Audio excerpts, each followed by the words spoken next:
আসসালামু আলাইকুম রহমতুল্লাহি ওবারাকাতু।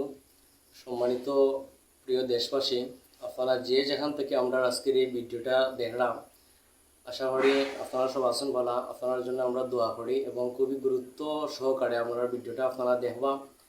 আমার ডান পাশে যিনি বসা, রাজনগর উপজেলাধীন টেংরা ইউনিয়নের রাউবাড়ি গ্রামের বাসিন্দা মরহুম মোহাম্মদ হরমান মিয়া সাহেবের ছেলে মোহাম্মদ রাসেল মিয়া দীর্ঘদিন ধরে অসুস্থ।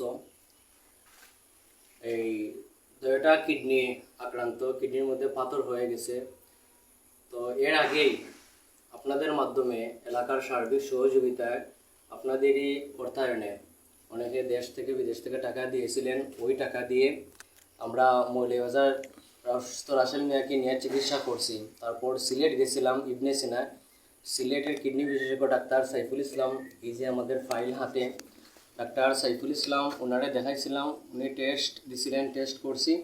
তো টেস্ট করার পরে উনি বলছেন যে খুব শীঘ্রই ওনার অপারেশনের প্রয়োজন। তো বাধ্যতামূলকভাবে ওনার অপারেশন করা লাগে। বর্তমানে তার যে অবস্থা, দুইটা কিডনির পাথর, ডাইন সাইডের কিডনির পাথরটা অলরেডি ওষুধের দ্বারা গুঁড়া গুঁড়া টুকরা টুকরা হয়েছে। এটা ওষুধের দ্বারা সম্ভবত প্রস্রাবের সাথে আসতে পারে। কিন্তু বাম সাইডের যে কিডনি আছে, এই কিডনির যে একটা পরিমাণ সাইজ আছে, ডাক্তার সাহেব কইছেন যে তার বাম সাইডের কিডনিটা একটু ছোটো হয়ে গেছে গিয়া। আর বাম সাইডের কিডনির যে পাথর, এই পাথরটা একটু বড় হইয়া কিডনির একবারে নিচে গিয়া দাবি গেছে। এটা বাধ্যতামূলক অপারেশন করা লাগবে। আপনি আমি যদি প্রস্রাব করি, তাহলে প্রস্রাবের সময় হয়তো আমরা 1 মিনিটে 2 মিনিটে প্রস্রাব করিলাই খুব তাড়াতাড়ি। কিন্তু অসুস্থ রাসেল মিয়া প্রস্রাব করতে হইলে হে এক ফুটা করিয়া প্রায় আধা ঘন্টা 20 মিনিট 25 মিনিটে প্রস্রাব করে। তার প্রস্রাবের যে নালীটা আছে, এটা পাথরে খাটি গেছে গিয়া। এখন এই অসুস্থ রাসেল মিয়া, তার আম্মা নাই এই পৃথিবীতে, তার আব্বাও নাই। হে অত্যন্ত অসহায় এবং এতিম একটা ছেলে। তার এখন বড় ভাইটা পাগল, ভারসাম্যহীন। বড় ভাই দ্বারা কোনো কিছু ওর না, কারণ তার সেন্সে কাজ করেন না।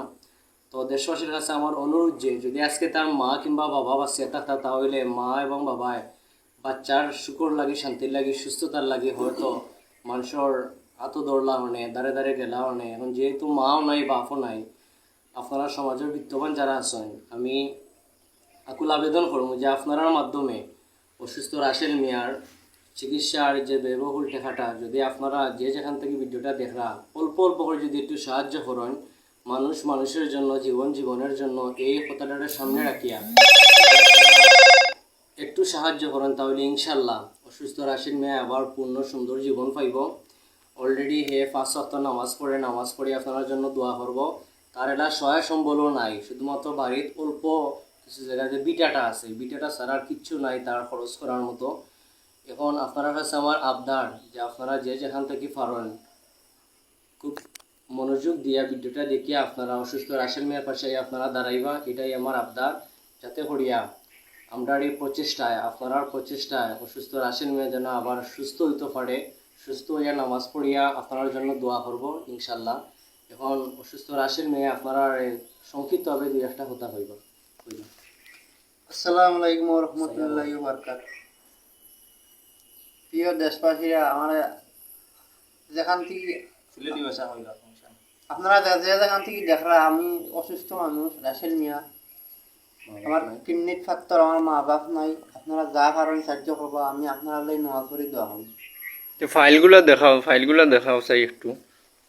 এটা হইছে সিলেট ইবনে সিনা রিপোর্টগুলো দেখাও। ডাক্তার সাইফুল ইসলাম স্যারে উনি দেখছিলা দেখে অপারেশনের কথা কইছিলা। তো আমরা টেকার অভাবে ঔষধ আপাতত কিনে লিয়ে আইছি। এখন টেকা জোগাড় লেগে আমরা অপারেশনও যাইতাম। এখন আপনারা সাহায্য কামনা করি, আল্লাহর ওয়াস্তে আপনারা যে যা পারেন তারা সাহায্য করবা। ইনশাল্লাহ আপনারা সাহায্য অর্থায়নে আমরা তার চিকিৎসা করাইয়া পরবর্তীতে কত টাকা খরচ হইল না হইলো ইনশাল্লাহ আপনারা আবার আপডেট আমরা দিব ইনশাল্লাহ। পালা থাকবা, সুস্থ থাকবা। যে বিকাশ নাম্বার দিবা বা নগদ নাম্বার দিবা, নাম্বারগুলো হার দিবা। বিকাশ নাম্বার সম্পর্কে আমার বিকাশ নাম্বার আছে, আপনারা ইচ্ছা হলে আমার বিকাশ নাম্বার ব্যবহার করতে আপনি তো আমরা মসজিদের ইমাম, জি তাহলে সমস্যা নাই। আপনার নাম্বারও দিবা। এটা বিকাশ না এই নগদ না, এটা পার্সোনাল। বুঝছো কইছি নগদ অ্যাকাউন্ট না বিকাশ অ্যাকাউন্ট? বিকাশ অ্যাকাউন্ট। আচ্ছা, স্ক্রিনের নিচে নাম্বারটা লিখিয়া দিলে ইনশাআল্লাহ সবে পাইলিবা। আচ্ছা।